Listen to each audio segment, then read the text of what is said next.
అందరికీ నమస్కారం. నా పేరు Archana. Welcome to ER stories. ఈరోజు కథ ప్రేమ మధురిమ. పెళ్ళికి ఒప్పుకున్నాడు అంటే దక్షకి నేనంటే ఇష్టమేనా? ఒకసారి అడిగి తెలుసుకుంటే పోలా? అనుకుంటూ దక్షకి కాల్ చేసింది రాహిణి. అన్నోన్ నెంబర్ నుండి కాల్ వస్తుంటే చూసి చూడనట్లుగా వదిలేశాడు.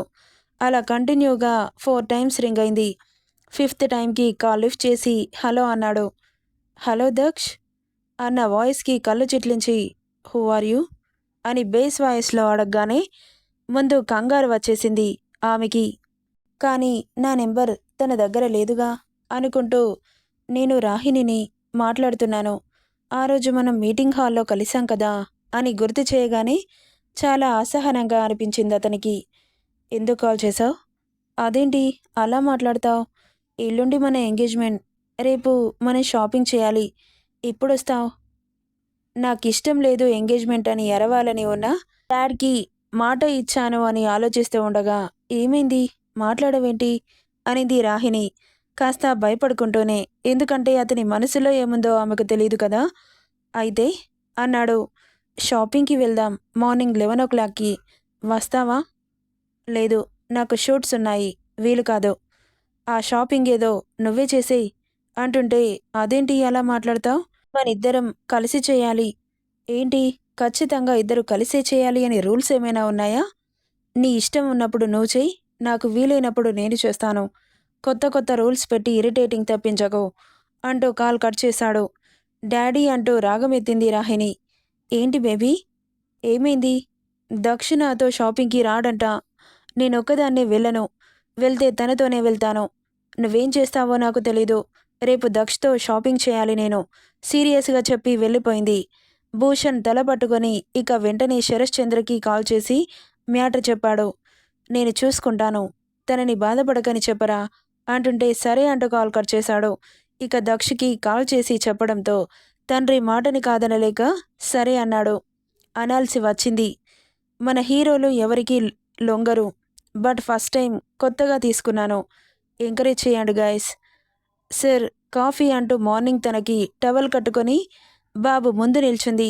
నిన్నటి నుండి అతని మూడ్ ఎంతలా ఇరిటేటింగ్గా ఉంది అంటే చాలా చిరాగ్గా అనిపిస్తోంది. కానీ కనకాంబరం కలర్ చూడీదార్లో తలకి టవల్తో కనకాంబరం పువ్వు అతని ముందు నిలబడిందేమో అన్నంత అందంగా కనిపించింది ఆమె మోమో.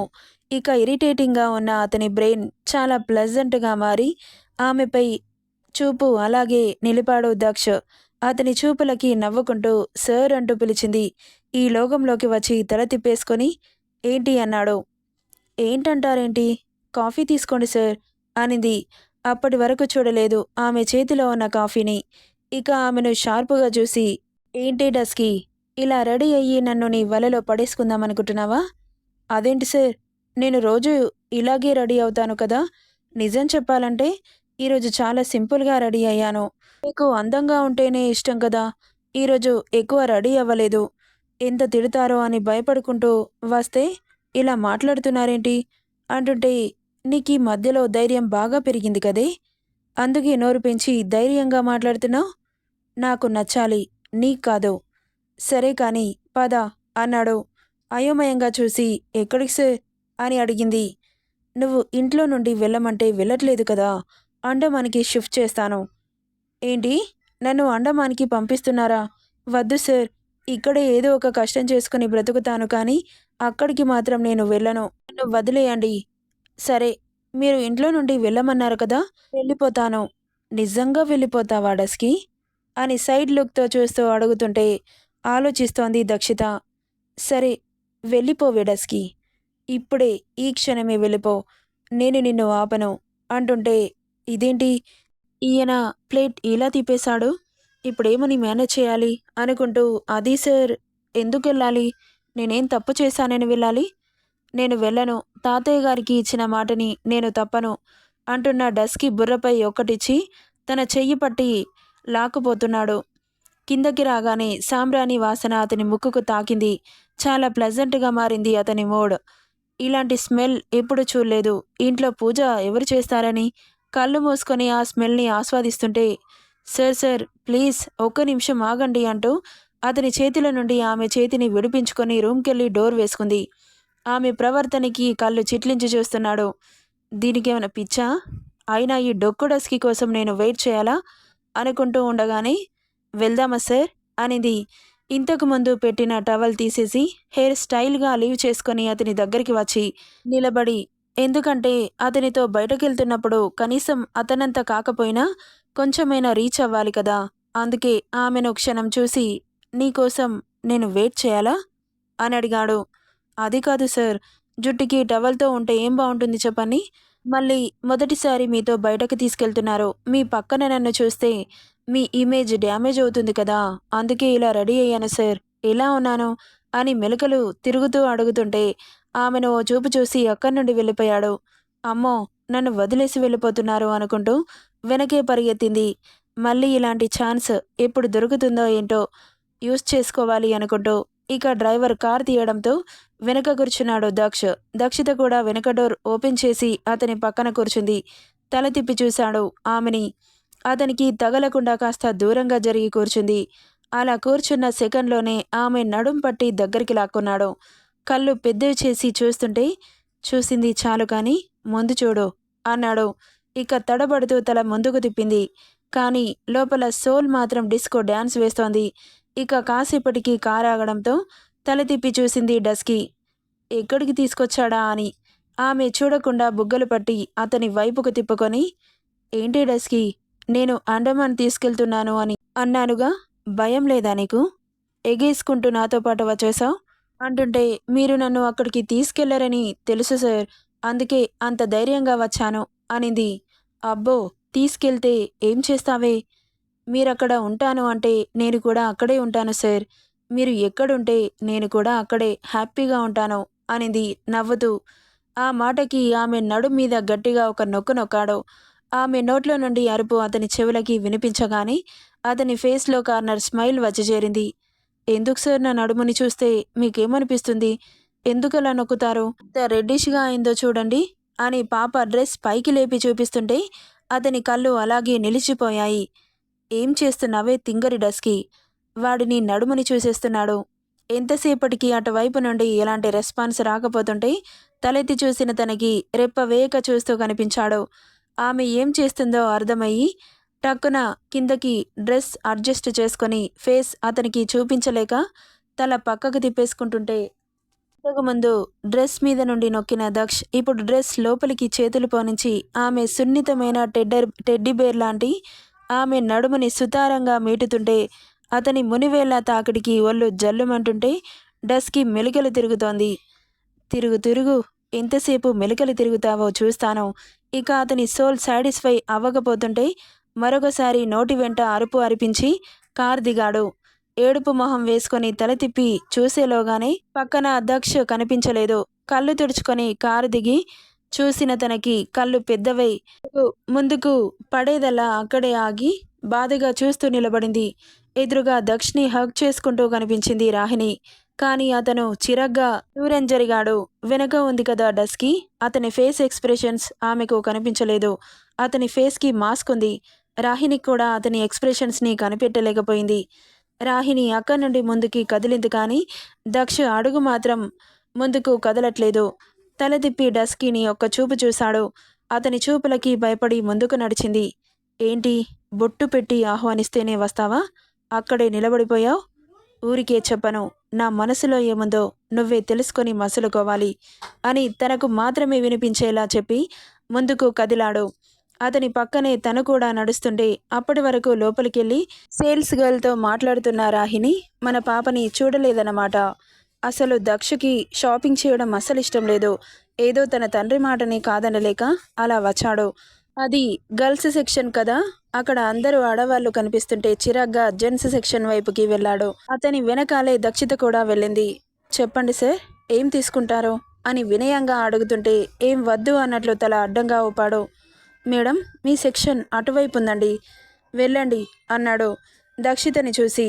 ఏం మాట్లాడాలో అర్థం కాక దక్షిని చూసింది దక్షిత. కళ్ళు చిన్నవి చేసి చూశాడు. మిమ్మల్నే మేడం, ఇది జెంట్స్ సెక్షన్, మీరు లేడీస్ సెక్షన్ వైపు వెళ్ళండి అన్నాడు అతను. అక్కడ అందరూ జెంట్సే ఉన్నారు, లేడీస్ ఒక్కరు కూడా లేరు. ఇక ఆమె కూడా అక్కడ ఉండబుద్ధి అవ్వక అక్కడి నుండి వెళ్తుంటే దక్షితని కోపంగా చూస్తూ ఆమె రెక్కపట్టి అతని ఒడిలోకి లాక్కొని, ఎవడు ఏం చెబితే అది వింటావా అన్నాడు. ఆమెకు మాత్రమే వినిపించేలా కాస్త గంభీరంగా. అతని మాటలకి ఏం చెప్పాలో అర్థం కాక తల కిందకి దించింది.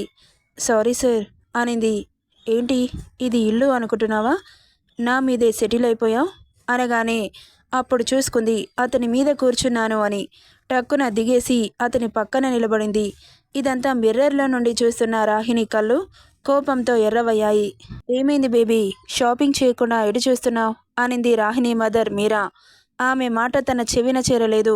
కూతురు ఎటు చూస్తుందో అటువైపు చూసిన మీరా అల్లుడి గారి పక్కన ఎవరో అమ్మాయి ఉండడం, మరీ క్లోజ్గా ఉండడం చూసిన మీరా కూడా కోపంతో, అసలు ఎవరితే అది, అల్లుడి గారితో రాసుకుపోసుకు తిరుగుతోంది? ఏమో మామ్, నాకు తెలీదు, చెబుతా దాని సంగతి అనుకుంటూ దగ్గరికెళ్ళింది. అతని ముందు తన మీదకి అరిస్తే సింపతి సంపాదిస్తుందని. దక్ష, ఇక్కడ ఏం చేస్తున్నావు?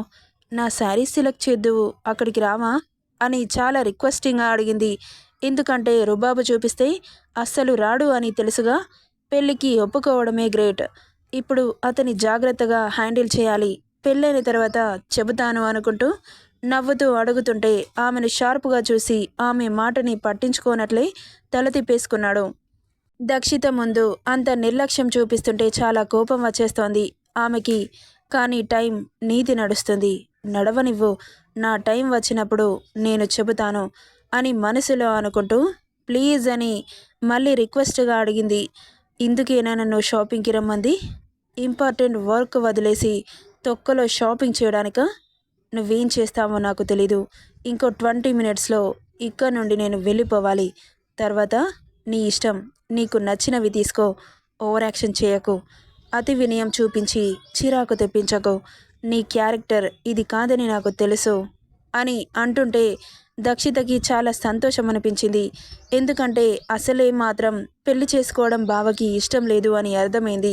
దక్ష మాటలకి షాక్ అవుతూ దక్షితని ఒక్క చూపు చూసి అక్కడి నుండి వెళ్ళిపోయింది. ఇక చాలా బోర్ కొడుతోంది తనకి. కనీసం దక్ష డ్రెస్ తీసుకుంటేనైనా సెలెక్ట్ చేద్దామనుకుంది. ఇక ఎదురుగా ఒక బొమ్మకు వేసిన డ్రెస్ చాలా బాగా నచ్చింది తనకి. ఇక ఆ బొమ్మ దగ్గరికి వెళ్ళి పెసిర్ కలర్ షర్ట్, ఫార్మల్ పాయింట్ని చూస్తూ ఆ డ్రెస్ని తడుముతూ ఉంది ప్రేమగా. ఎక్స్క్యూజ్ మీ, ఈ డ్రెస్ తీసివ్వరా అని అడిగింది. అందులో పనిచేసే వర్కర్ దగ్గరికి వచ్చి తను అడిగిన డ్రెస్ని తీసి ఆమె చేతిలో పెట్టాడు. ఈ డ్రెస్లో దక్షిని ఊహించుకుంది. చాలా అందంగా కనిపించాడు ఆమెకి. ఇక దగ్గరికెళ్ళి, ఇంత దూరం వచ్చాము కదా సార్, ఒక డ్రెస్ అయినా తీసుకోరా, ఇది చాలా బాగుంది, ఒక్కసారి ట్రై చేయండి అనగానే తల తిప్పి డ్రెస్ వైపు చూసి తల తిప్పేసుకున్నాడు. మీకు ఈ డ్రెస్ నచ్చలేదా? నీ డస్కీ చేతులతో సెలెక్ట్ చేసింది నేను తీసుకోవాలా? మూసుకొని ఎక్కడుందో అక్కడే పెట్టేయి, నాకేం వద్దు అంటుంటే ఇక ఆ డ్రెస్ని అక్కడే పెట్టేసి మూడీగా కూర్చుంది. ఏమైంది రాహిణి, అల్లుడు గారు ఏమన్నారు? అతను నా శారీస్ని సెలెక్ట్ చేయమంటే సీరియస్ అవుతున్నారు మమ్మీ. అసలు ఈ పెళ్ళి అల్లుడు గారికి ఇష్టమేనా? ఇష్టం లేదు, అయినా కానీ అంకుల్ కోసం ఒప్పుకున్నాడు. అయినా పర్వాలేదు, నేను దక్షిని పెళ్లి చేసుకుంటాను, పెళ్ళైన తర్వాత మార్చుకుంటాను అని కాన్ఫిడెంట్గా చెబుతున్న కూతురు మాటలకి, సర్లే ఇప్పుడు ఇష్టం లేదు అన్నవాడే రేపు నువ్వే ప్రాణం అనుకుంటూ నీ వెంట తిరుగుతారు అని నవ్వేసింది మీరా. తల్లి మాటలకి సంతోషంగా అనిపిస్తుంటే దక్షితని ఎలాగైనా బాధ పెట్టాలి అనుకుని అక్కడే నిలబడి ఎటెటో చూస్తున్న దక్షితని చూస్తూ రమ్మన్నట్లు సైగ చేసింది. నన్న అంటూ క్లారిఫికేషన్ కోసం అడిగింది దక్షిత. అవును నిన్నే అంటూ సైగ చేయగానే, సార్ ఆ అమ్మాయి నన్ను పిలుస్తోంది అని చెబుతుంటే అటువైపు నుండి ఎలాంటి రియాక్షన్ లేదు. తల తిప్పి చూసిన ఆమెకి కాల్లో సీరియస్గా మాట్లాడుతున్నాడు. పక్కనే ఉన్నాడు. అతను మాట్లాడేది నాకు కూడా వినిపించట్లేదేంటి? మాస్క్ ఉందిగా, అందుకే అనుకుంటూ అతన్ని డిస్టర్బ్ చేస్తే తిడతాడేమో అని సరే అంటూ దగ్గరికి వెళ్ళింది. చెప్పండి ఏంటి, నాకు శారీస్ సెలెక్ట్ చేస్తావా అని అడుగుతుంటే సరే అనింది. దక్షితకి ఒకసారి బాగా నచ్చడంతో దాన్ని తీసి రాహిణి భుజం మీద వేస్తూ ఈ చీర నీకు చాలా బాగుంటుంది అంటూ చెబుతుంటే ఎక్కడ లేని విసుగంతా ఫేస్లో నింపుకొని, అవునా, ఇది నాకు ఏమాత్రం నచ్చలేదు, ఇంకోటి సెలెక్ట్ చెయ్యి అంది. ఎందుకో ఆ చీర చాలా నచ్చింది తనకి. ఎందుకు నచ్చలేదు? ఇంత మంచి చీర అనుకుంటూ ఆ చీర పక్కన పెట్టి ఇంకో చీర తీసింది. పక్కనే ఉన్న మీరా, బేబీ ఈ చీర చూడు చాలా బాగుంటుంది అని చూపించగానే, అవును మమ్మీ చాలా బాగుంది. కొందరుంటారు ఎంతో సెలక్షన్ వచ్చినట్లుగా బిల్డప్ ఇస్తారు అనింది దక్షితని చూస్తూ. అవును, నువ్వెవరు? దక్షు సార్ పక్కన ఉంటున్నావేంటి? ఆయన పియ్యేనండి. అచ్చా, సార్ నీతో క్లోజ్గా ఉంటారా? లేదు మేడం, సీరియస్గానే ఉంటారు. పెళ్ళైన తర్వాత మాతోనే ఉంటావా, వెళ్ళిపోతావా అని అడగగానే చాలా బాధగా అనిపించింది దక్షితకి. నిజంగా బావకి పెళ్ళైతే నన్ను ఇంట్లో నుండి బయటకి పంపించేస్తాడా అన్న ఆలోచన రాగానే కళ్ళల్లో నీళ్లు చేరాయి. చెప్పు అంటూ ఆమె బుగ్గ గిల్లింది. ఇక తలెత్తి ఆమెను చూసి, వెళ్ళిపోతాను మేడం. అయినా నీలాంటి దాన్ని దక్ష సార్ పియ్యగా బాగానే యాక్సెప్ట్ చేశాడు. చూడ్డానికి ఇంత డస్కీగా ఉన్నావు, నిన్నసలు ఎలా భరిస్తున్నాడు? అంటే నిన్ను అవమానించాలని కాదు, నాకు తెలియక అడుగుతున్నాను. మీరేం మాట్లాడుతున్నారో నాకు అర్థం కావట్లేదు మేడం. అవునా, నువ్వేం చూపించి ఆయనని వలలో వేసుకున్నావా అని అడుగుతున్నాను. అంటే మీరిద్దరూ ఒకే ఇంట్లో ఉంటారు కదా, ఏదైనా ఆశ చూపించావా అని వంకరగా మాట్లాడగానే కన్నీళ్లతో చూస్తూ, మేడం ప్లీజ్ అలా మాట్లాడకండి.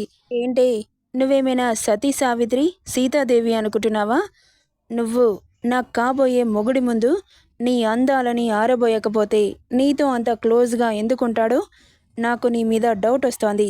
తనతో ఎన్నిసార్లు అంటున్న ఆమె చెంప చెల్లుమనిపించింది. ఊరుకుంటున్నాను కదా అని ఎక్కువ మాట్లాడకు. నీలాంటి బుద్ధి అందరికీ ఉంటుందని ఎలా అనుకుంటావు? అవునే, నేను సతీ సావిత్రినే, సీతాదేవినే. ఇప్పుడేమంటావు? నా రూపం బాగా లేకపోవచ్చు కానీ నా క్యారెక్టర్ చాలా బాగుంటుంది. ఏయ్, ఏంటే, నా కూతుర్నే కొడతావా అంటూ దక్షిత మీదకి చెయ్యి ఎత్తగానే గాలిలోనే ఉండగా అది ఆగింది. ఎవరాపారు? నెక్స్ట్ పార్ట్లో చూద్దాం. ఈ స్టోరీ ఇంత లెంతీగా ఇచ్చానుగా, కామెంట్స్ కూడా అలాగే రావాలి. Thank you for listening.